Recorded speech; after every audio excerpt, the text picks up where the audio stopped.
नमस्कार and welcome back to the topic called disorders of porphyrin metabolism, जिसमें हम acute पोर्फायरिया के बारे में बात कर रहे थे या पोर्फायरिया अक्यूटा के बारे में बात कर रहे थे।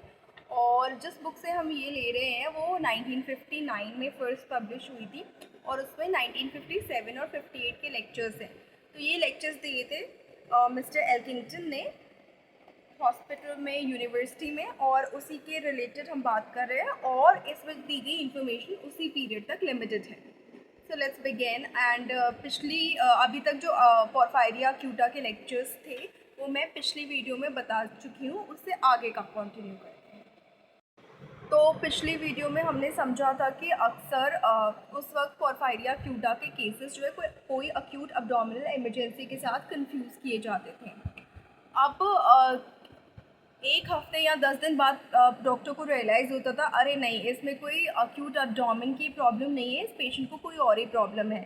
इनिशियली जो है स्ट्रेट फॉरवर्ड केस जो लगता था अब्डोमिनल डिजीज़ का, वो एक्चुअली पोर्फायरिया अक्यूटा निकलता था। और जब एक हफ्ते या 10 दिन बाद साइकेट्रिक सिम्टम्स या साइकेट्रिक डिसऑर्डर डेवलप होने लगता था तो ये चीज़ें कंफर्म होने लगती थी।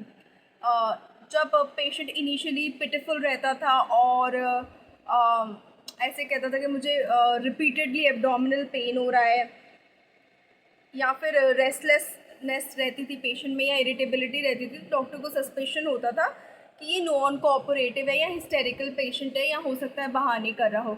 लेकिन ये जो एगनी है पेशेंट की या जो साइकेट्रिक प्रॉब्लम्स है वो बढ़ने लगती थी। कैसे बढ़ने लगती थी? उस पेशेंट में मेंटल कन्फ्यूजन जो है एविडेंट होने लगता था, ओरिएंटेशन उसकी डिस्टर्ब हो जाती थी, हैलुसिनेशंस हो सकते थे जिसमें वो विजुअल ऑर्डर के हैलुसिनेशंस होते थे, कुछ कुछ चीज़ें दिखने लगती थी या वो इमेजिन करने लगता था, जैसे भी आप कहें। एंड पेशेंट जो है डिल्यूजन में चला जाता था, सस्पिशियस हो जाता था। उसके बाद पेशेंट को जब डिलेरियम डेवलप होता था तो उसके साथ साथ रैपिड पल्स हो जाती थी, यानी पल्स इंक्रीज हो जाती थी, ट्रेमर डेवलप हो जाता था पेशेंट में, ड्राई टंग हो जाती थी, जीभ सूख जाती थी, एंड मस्कुलर ट्विचिंग्स, अपने आप मसल जो है ट्विच करने लगती थी, ये डेवलप हो जाती थी। और इस स्टेज पे डेलेरियम ट्रेमल्स सस्पेक्ट किया जाता था उस पेशेंट में। अब डेलेरियम ट्रेमल्स क्योंकि सस्पेक्ट किया जा रहा था तो पेशेंट को सिडेशन की मेडिसिन दी जाती थी और इंक्रीजिंग सिडेशन की डोज दी जाती थी कि ताकि डिलेरियम कंट्रोल हो सके। और इस स्टेज पे जाके फाइनली न्यूरोलॉजिकल सिम्टम्स जो और भी भयंकर होते थे वो अपनी अपीयरेंस शो करते थे। तो शुरू जो है फिट्स से या जनरलाइज्ड या लोकल टाइप के फिट्स से हो जाता था, लेकिन फाइनली प्रोग्रेस करते करते एक classical picture of an acute and rapidly advancing polyneuritis की बन जाती थी। पेशेंट के जो पिक्चर डेवलप हो रही थी वो जनरली मोटर टाइप की होती थी, थोड़ा सेंसेशनल चीज़ें भी हिली हुई रहती थी, जैसे टिंगलिंग सेंसेशन या कोई नम्बनेस जो है एक्सपीरियंस कर सकता था पेशेंट एक्सट्रीमिटीज़ में अपनी, यानी हाथ पैरों में, या तो उसको कुछ फील नहीं हो रहा है, नम्ब पड़ी हुई है, या टिंगलिंग जैसी सेंसेशन है बेसिकली। उसके बाद patient weakness of arms and legs भी कंप्लेन करता था, स्पेशली अपने proximal parts of arms and legs में, और साथ साथ वो मसल्स जो ग्रेविटी के विरुद्ध काम करती है हमारी बॉडी में, यानी एंटी ग्रेविटी मसल्स में भी। विद वीकनेस जो है रैपिडली एडवांस होती जाती थी और एब्सोल्यूट बन जाती थी उन मसल्स में जो लिम्ब गर्डल्स में है, और साथ साथ जो उनके टेंडन रिफ्लेक्सेस थे, जो उन मसल्स से एसोसिएटेड टेंडन रिफ्लेक्सेस थे वो भी ख़त्म होते जाते थे। देखा जाता था कि कॉमन इन्वॉल्वमेंट हो जाता है मसल्स ऑफ ट्रंक का, यानी बीच वाले एरिया का, इन सारी मसल्स का कॉमन इन्वॉल्वमेंट हो जाता था।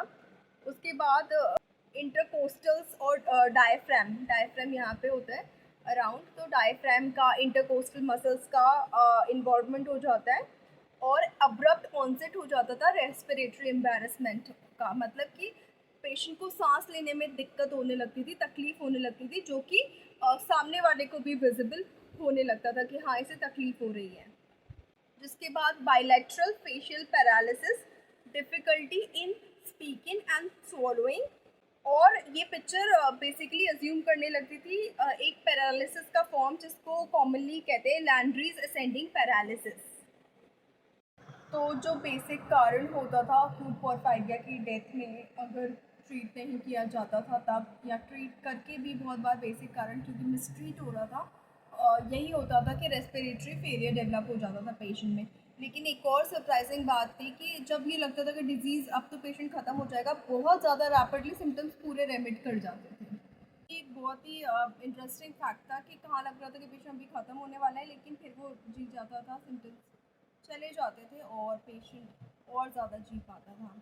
और ये देखा जाता था कि अक्यूट केसेस में डर्मेटोलॉजिकल सिम्टम्स इतने ज़्यादा प्रीडोमिनेंट नहीं होते थे, लेकिन फ़ोटो सेंसिटिविटी के बारे में इंक्वायर जब किया जाता था तो पेशेंट को बहुत ज़्यादा लॉन्ग स्टैंडिंग फ़ोटो सेंसिटिविटी हो सकती थी, या फिर उनके किसी रिलेटिव में occasionally photo sensitivity of long standing nature पाई जाती थी। जहाँ तक इस डिज़ीज़ की पैथोलॉजी का कंसर्न है तो वो डॉक्टर रेमिंगटन के लेक्चर्स में हम ऑलरेडी डिस्कस कर चुके हैं। और एनाटमी के केस में हम ये देखेंगे कि जनरली ये डिज़ीज़ लिवर और नर्वस सिस्टम तक ही कन्फाइंड रहती है, जब तक ये फेटल नहीं होती और रेस्पिरेटरी फेलियर में लंग्स को, डायफ्राम को और बाकी अदर मसल्स को अफेक्ट नहीं करने लग जाती।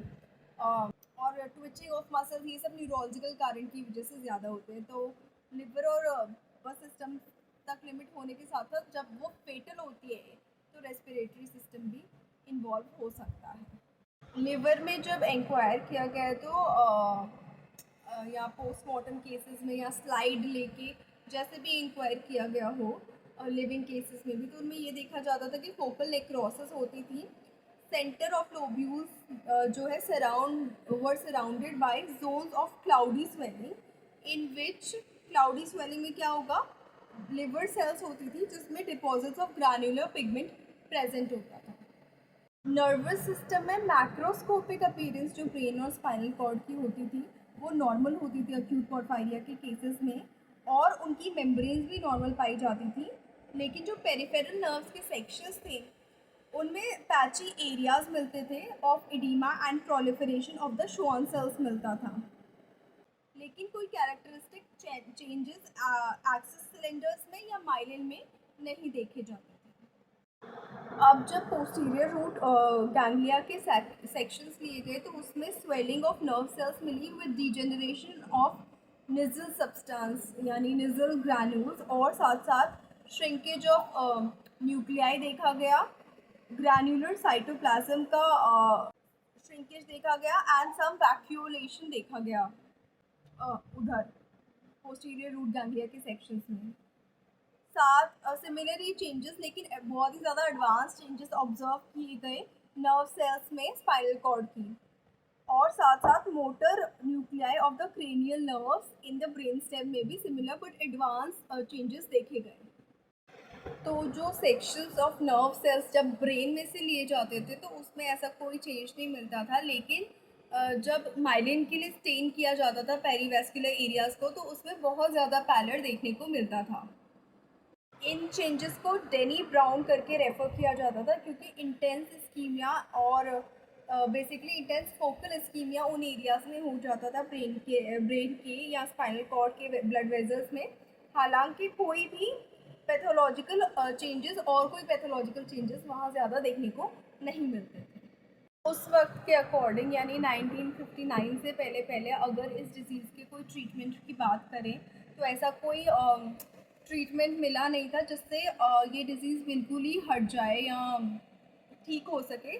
बस ये गाइड किया जाता था कि जिन पेशेंट्स को ऑलरेडी पता है कि वो अक्यूट पोर्फायरिया से सफ़र कर रहे हैं तो वो उन पेशेंट्स में सल्फा ड्रग्स और बारबिटूरेट एडमिनिस्टर ना की जाए। पेन के लिए जो दवाई दी जाती थी उसका नाम था कोडीन एंड पैथेडीन, और उसके बाद जो रेस्टलेसनेस कंट्रोल करने के लिए दवाई दी जाती थी उसका नाम था पैराल्डिहाइड एंड क्लोरल एम्प्लॉय की जाती थी रेस्टलेसनेस कंट्रोल करने के लिए। साथ साथ इन उस वक्त ये ध्यान रखा जाता था क्योंकि पेशेंट जो है नियर डेथ सिचुएशन पे पहुंच के रेस्पिरेटरी फेलियर की वजह से तब भी वापस आ जाते थे बहुत केसेस में, तो ये ज़रूर गाइड किया जाता था कि इंटेंस केयर देनी है उस वक्त पेशेंट को। और आर्टिफिशियल रेस्पिरेशन देना ही देना है, या तो एक close respirator of drinker type से, या फिर पॉजिटिव प्रेशर अपैरेटस विद और विदाउट ट्रेकियोटॉमी से पेशेंट को आर्टिफिशियल रेस्पिरेशन पे रखना ज़रूरी था, क्योंकि जब लगता है कि पेशेंट मरने वाला है तभी वो काफ़ी अच्छा सिम्टम्स ख़त्म होकर काफ़ी अच्छा सर्वाइव कर सकता था. So this was in this lecture. That's it for the video, and thank you so much for watching this video. Please share the video, like the video, and share your opinions in the comment section. Thank you so much.